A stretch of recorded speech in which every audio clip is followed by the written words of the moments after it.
nautusan lang ako lagi doon sa kanto, sa tindahan, bumili ng Coke. Ng Coke.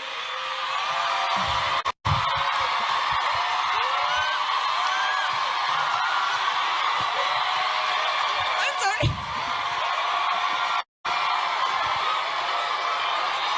Totoo yan.